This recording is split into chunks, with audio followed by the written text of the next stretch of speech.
I'm Soda, and today is World Autism Awareness or Acceptance Day, and I kind of wanted to talk a little bit about my own experiences with autism. When I was in college, I actually had a few people ask me if I had Asperger's, and I remember being so offended because I knew plenty of people with Asperger's, and I'm like, I don't feel like I'm like them at all. I don't know why people would ask me that, and I asked my doctor if that was a possibility because it does tend to run in my family, and he was like, oh, no. I could tell within 5 minutes if someone, at the time, it wasn't called the spectrum, but it's like, I could tell right away if someone has Asperger's or autism or whatever, and I'm like, oh, okay, good, because I don't want to deal with that stigma. And then a year ago, at age 31, I was actually diagnosed with being on the autism spectrum, and I had a lot of mixed feelings about it, because I thought I had BPD, borderline personality disorder. I was also diagnosed with a lot of other different things. Some of them I do have, some of them were misdiagnoses, and none of them really completely explained a lot of the things that I deal with. And so it was really nice to get this diagnosis to help understand myself. It's been super useful for a really fabulous therapist who specializes in autism and has been working with specifically women on the autism spectrum since the 90s. She is so awesome. She knows so much about it, and she knows my brain even better than I do. She's like, oh, I bet you do this, I bet you do that, and I'm like, yes, finally someone understands. And I think understand why we do things helps us cope a lot better, whether it is finding a way to do the things in a way that isn't as difficult, or just understanding that certain things we need to avoid. When it would come up that I did have this diagnosis, it's interesting. I would get 4 different responses from people. The most common response I would get was, oh, yeah, that actually makes a lot of sense. The second most common one was, really? I know someone with autism, and you aren't anything like them. You must be very, very high functioning. The third most common one would come from others who are also autistic, and they'd be like, wait, you mean you didn't know that you were on the spectrum? I thought it was pretty obvious. I knew this whole time. I'm like,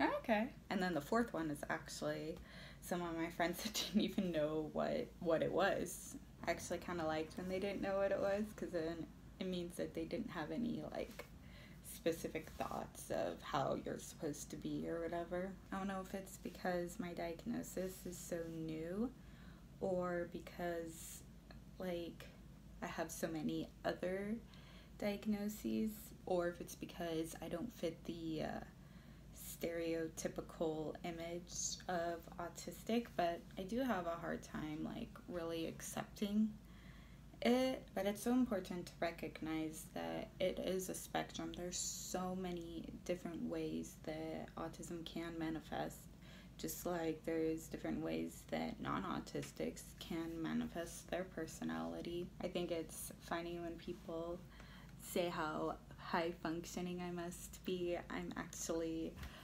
diagnosed with level 2 on the spectrum of functioning, but I don't know, functioning labels are really tricky, because just because someone is considered high functioning doesn't mean that their symptoms aren't extremely affecting them. So I'm not a huge fan of those terminologies I think some people have a hard time realizing that I might be autistic because of how much I mask, which means like kind of hiding some of your autistic traits, to kind of get an idea of what that's like.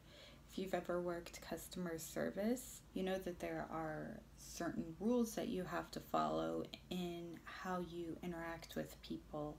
If someone is being obnoxious, you can't tell them that they're being obnoxious and to go away. You know, you have to say things in a polite way, or you know, you have to smile a lot and just act professionally. Depending on the store, some stores don't care. That's kind of like how I would feel anytime I would be in a social situation.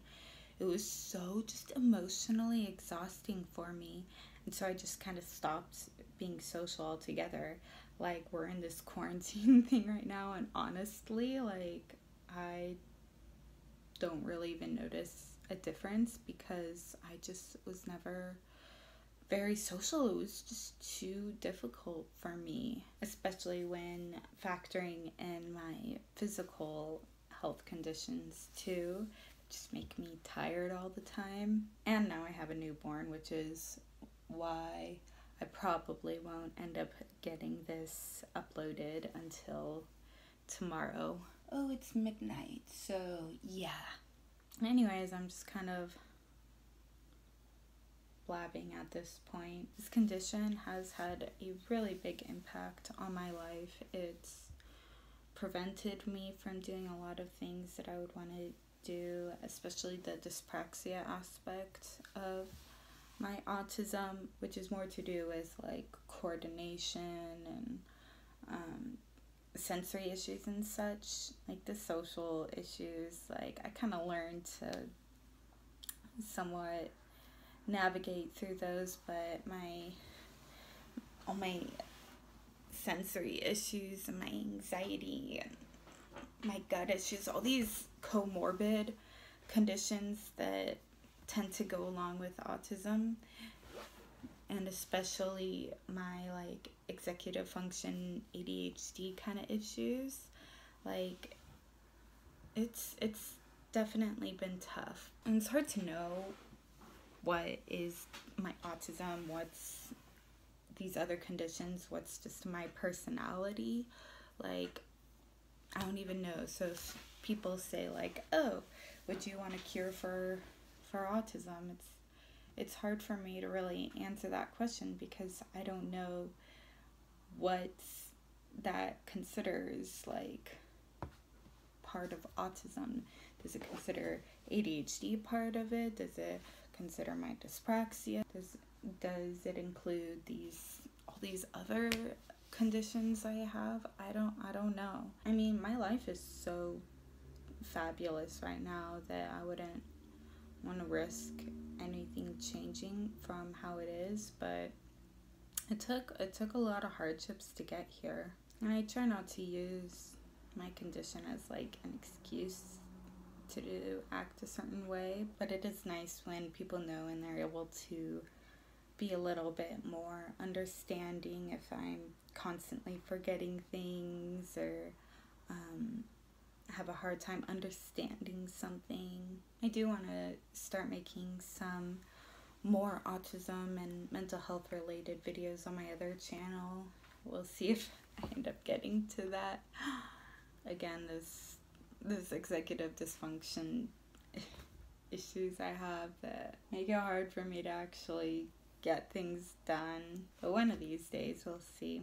Anyways, so yeah, that's my story. And if you have any questions about how I was diagnosed or anything, just let me know. I am very open about all that stuff. So yeah. Okay, time to check on the baby. Bye.